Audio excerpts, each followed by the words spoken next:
Mine gets like it, like. Do it. Okay. Hi, I'm Mark. I don't think I'm doing this. Okay. My stand form is called fashion. Don't ask me.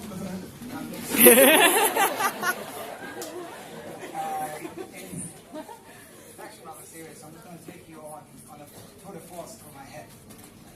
Make that possible. We'll see how that works. Before I start, shout out to my friends who have made it tonight to support me. I need you. Woo! So Woo!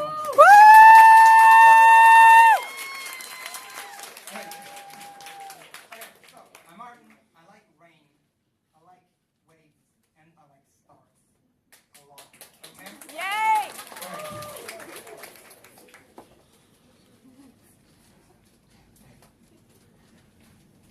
And there I lay lowly on the cold cellar floor, among pebbles I thought were as small as me. As the walls were shaking from your thunderous voice, breaking the sky, I cowered together to make myself even smaller so that maybe I could disappear. My mouth filled with blood, the taste of copper and rust. And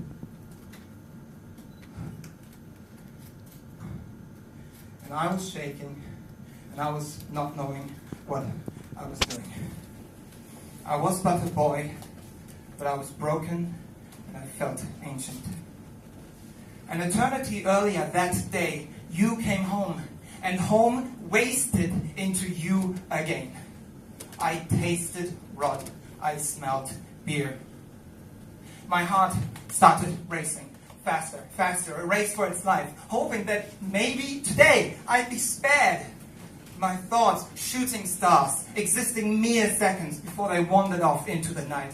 My body turned stone, because I knew that every single movement would give you a reason, a trigger. But as you looked me into the eyes, you could see I was shaking inside, asking myself that one question. The question of... Then, glass shatters. Mother cries. Silence. Whimpers. Footsteps coming towards my room. 20 steps, like a countdown. Like a countdown. I wish 20 steps could take a little while longer. I am 7 years old. I know what's about to happen. The door slams open. Father. Scared. Eyes wide open. Do not move. He starts shouting. I don't know what he's shouting about. I am 7 years old. I don't move. Scared. Can't hear anything. Vision blurry. Only white noise. He asks me something. I don't know what he's asking about. I'm 7 years old. I smell the alcohol even more. Maybe today shouting and asking will be enough, but before I know, he storms towards me. His hand comes down 3 times. 1, 2, 3. I cry, I plead, 1, 2, and I don't know what's happening. He pushes me down. I cry, 1.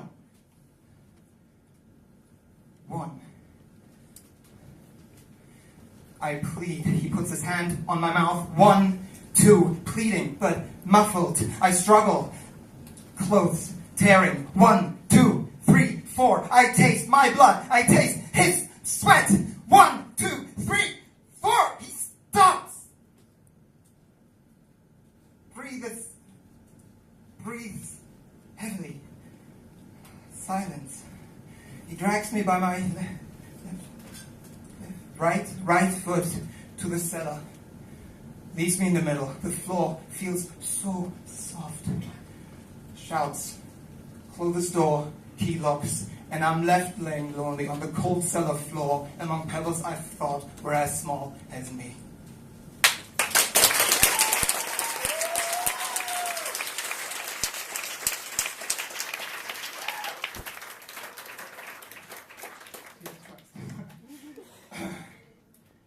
Can anyone prepare a child growing up with an abusive parent? When the world around you, as you're a boy or a girl, gets constructed out of every action, every emotion that your father or mother builds. How horrible the feeling that the hand that is supposed to protect you comes down with an unrestrained force, filled with anger, fueled by hatred. And how terrible and hopeless the feeling when you try to find help and realized nobody wants or can help. I went to others to get help from another, but only to discover that I grew up in a world that would deny the distressed more than it would battle the bully. And just like I gave up on that cellar floor, I gave up my childhood forevermore. In those 20 years since you went away, I tried to rebuild myself, my universe, my passion, myself.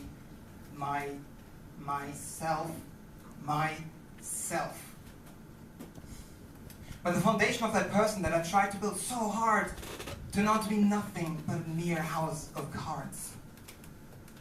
You try to build something that protects, but one trigger, and you're back, and your brain stay cracked beneath the force of the blame, the weight of the pain. As you struggle in vain, but instead your mind around you builds a well where there's nothing to do but submit and to dwell. You all have those triggers, I'm sure. You all have triggers of your own.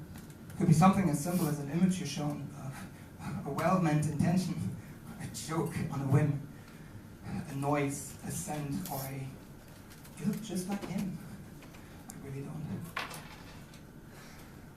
And here I grow older, with each year I waste. And here I grow older, with each year I waste. My memories stay young and steady in place.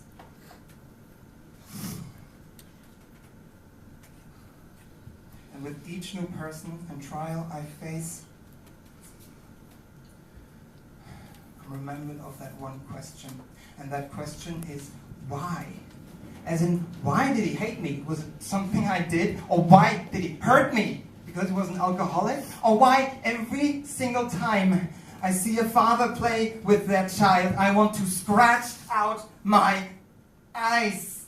Or why every year, when it's Christmas, my mother, she says she's sorry and cries? And why am I so scared of people, of feelings to show? Why sometimes does a caress feel like a blow? Why does beer to me smell of him? And here I grow older, and I don't know what the answers to this question are. All I know, I've got nothing but questions and stars. But in those 20 years, I learned definitely one thing, and that is to live life with whatever life brings. Luckily. So I may not have answers to a tortured lifespan. I've got answers that show and teach just how I am. Like, why do I like the rain? Well, because it touches me softly. Why do I like the beach? Well, the waves are loud, but they are loud peacefully. Why do I like the stars? Well, I can look up to them knowing that they will never come down on me. Why do I get up in the morning then? Well, because I've decided that peace is more important than answers ever could be. So, to end this. Woo! To end this on a hopeful note, because that's all we need, I'd like to share with you a quote. It's from All Things. A 6-year-old boy was resting under a tree with a stuffed tiger toy. He tries to grasp as to why a bird's heart is stuck by saying, I suppose it will all make sense when we grow up. Thank you very much.